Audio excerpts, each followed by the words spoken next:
All right, well, here we are today, Mr. Brian's Amazing World. It's a beautiful February day, and we are going to cut down a tree because the weather is just right. It's probably almost 50 degrees out here, oddly enough. But I have this beech tree, and it's right in the middle of a grove of new growth of beech trees that are probably 4 years old. And this tree is dead. You can see the limb there, and the top is dead. So now is a really great time to take this down. So, may as well cut it while I can. I'm gonna try to drop it right down over through there, and hopefully that works, because there's, you know, quite a bit of other stuff around here to crash into, so hopefully I get this right. I'm gonna cut it down with our steel chainsaw here. It's an MS 362, really great saw. It's got quite a bit of power, and it's a little more than just your homeowner brand saw, because I do quite a bit of stuff with cutting firewood and sawmill and other projects and logging, so a little of everything, and I need a good strong saw to run. Needless to say, with this tree, it's a pretty easy cut. Most of the weight is all going to be to the right. The one thing I'm looking at is that way top part is dead, so when that comes, it may hang up in those branches, snap, and flip right back down at me. So I need to be very aware of what this does at the top. Hopefully I make a nice cut at the bottom and get this to work. Now, the key when making a cut, a lot of people do stuff that you just don't want to do. So, you want to cut a nice Pac-Man size mouth in a third of this tree to here. Just like that, okay? Then you want to come in on the back side straight, right to where the crotch of that mouth is. Just a little, maybe ½ inch above where that crotch is, and you want to be flat, and you want to leave a little bit of meat right in the middle of that. Now that meat is going to act as your hinge. Now depending on where you have your cut and how you have that angled is going to be where your tree is going to fall. So again, we want it to fall out that direction. We need to cut our cut like this, and we'll square it up with the saw. I'll show you how you do that. And once we get our notch good, then we come straight in at the back. Now, if we have our angle like this, and people come in and cut an angle like this, what can happen is the tree is no longer supported at all, and it can slide off the stump and then flip and go the other direction. If it's square here, and then we have some wedges we could put in there to keep that from going, and then we could drive it and push it over that way. If you have an angled back cut like this, and you drive a wedge in, all it does is blow out this back edge here, because there's really no support there, and then again, the whole tree can come this way. So if you're flat in here, you can really drive those wedges in until, you know, it's really solid and in there. Now, let me show you what these wedges look like. I have two different ones here. Oh man, I'm stuck all in all this little undergrowth. Good little stuff, but future firewood. Whew, wedged in here. I have two different ones. I have this one, and I have a bigger one, depending on what I need to do.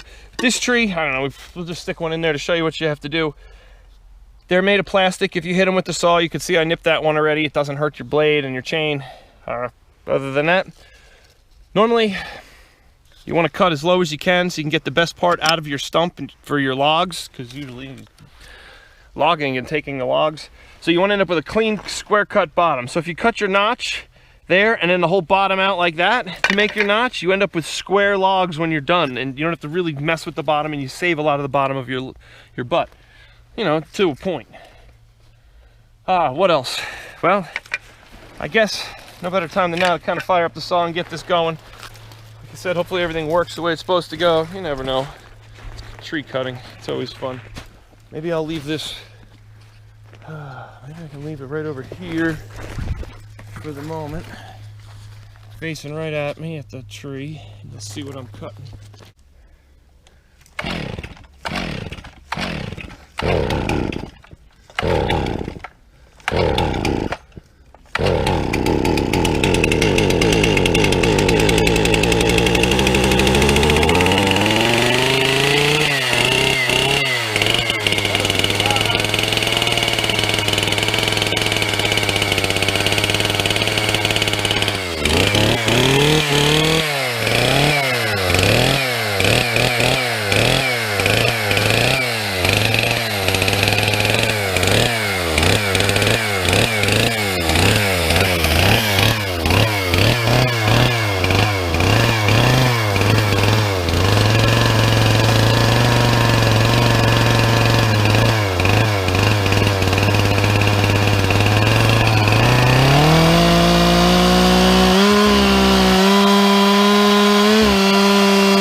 Alright, there's the third of the tree notched out.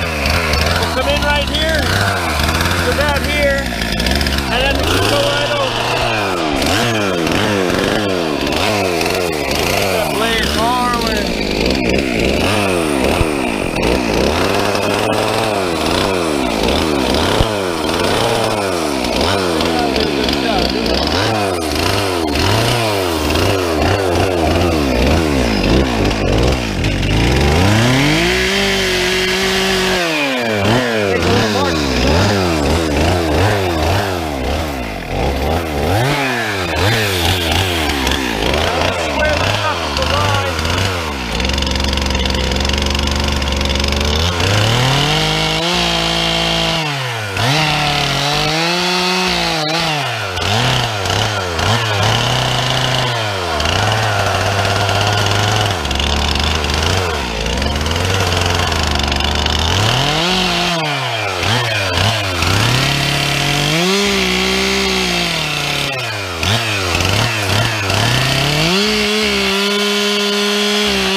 Except the chainsaw may be running a little better. That's kind of, whew. Well, that was awesome. Gotta love it when a plan comes together. Now, when you take a look at this final cut, you see there's still meat left to this, and there should have been more. I should have had more of this because I was trying to angle it that way, but I shouldn't have went in so deep on this cut. It could have spun the tree, and I'm lucky I still had enough of a hinge there to direct it where I needed it. Now this hinge is kind of everything. Luckily, it set everything right where I wanted it, and I lucked out. Could be a disaster sometimes. So now that the tree's down, it's simple enough. But if you look at the bottom of your log now, you're not losing much when you square this thing up for milling or for selling or whatever you're doing. You're losing maybe 3 inches of your chunk. And this is your biggest, best butt of the log, so, you know. What was that, your house? One of these little trees? Well, it's a big old dead one, so now all these little ones can grow up and be your new little house. How's that sound? Good little plan? It'll take a little long. Yeah, but you know, it won't take too long. It'll work, it'll work. All right, well, now you got firewood duty, right? What? You don't want to have firewood duty? No? No firewood duty? Oh, well, we'll put her to work. Well, again, perfect weather to do this. You know, I'm still sweating, and all I did was cut the tree down so far. But when you don't do this very often or all that often, it happens. I'm going to my bedroom. All right, you go play in your little fort there. Just watch your step on that saw. Okay. Well, hopefully you learned something. Hopefully you liked it. Learn to take a tree down. Simple as that. And these wedges, I mean, these are great little things. You just drive them in there. They keep the thing from bucking back over and coming the wrong direction. Also, a felling bar is a really awesome tool. I usually have one. I didn't know where the heck it went to. Consider it like a metal pry bar, if you will. And you stick it in to the groove, and you're able to pry and push on the tree, and that leverage just pushes it right over real easily. But it's probably sitting around the last stump. Anyway, the smaller and lower you cut the stumps, the better. But if you do leave them about 3 feet high, I've had a little trick. It's called coppicing, and I don't know if you can really see through the woods. She's sitting on one over there. Now, what you do is by leaving a chunk of this stump left, all these little saplings that are coming out of the ground, except for this black birch, but all these other beeches are running off the root system of this tree. So they are now going to use the nutrients from this tree and its old root system, and it's going to continue to push up new growth and new trees and, well, regenerate the forest. Granted, these beeches are taken over because they can do that. However, you get really quick firewood trees in production, and they say every 12 years you're supposed to be able to cut them. These, I guess, are probably four years old now, maybe 5. So they're growing pretty quick, but I'm in the middle of a forest and they're relatively shaded, so I don't expect the quickest growth. I want density. I love it when it looks like a real dense forest when the leaves come out. But I guess let me get to it and cut this up and get a move on here. But make sure you like and subscribe, Mr. Brian's Amazing World. Check out our other videos. We've got some really, really cool videos. We're going to fire up the sawmill soon, and I'll show you how that works in our solar kiln. That's another one of our videos coming up, and we have a lot of really neat stuff going on other than just wood stuff. And, well, firewood. Firewood duty never ends when you have a boiler. Check out the outdoor wood boiler. I mean, that thing, I can throw all big chunks of this in there. I don't have to cut up much. It's really cool. Probably like that one. Have a nice day. Alright, well, we're cutting this tree up. I don't know if that works, but here you're going to get to watch.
Well, I got a chain to sharpen. If it's not cutting, it's not worth using. Problem with having a chainsaw, you're always doing maintenance and something to deal with. But probably adjust the chain a little too. It's kind of a little on the loose side. But I got a couple of pieces cut. It's a start. Then I will bring the backhoe over here and haul it all out of here. And we got firewood. A lot of this is good to burn right away.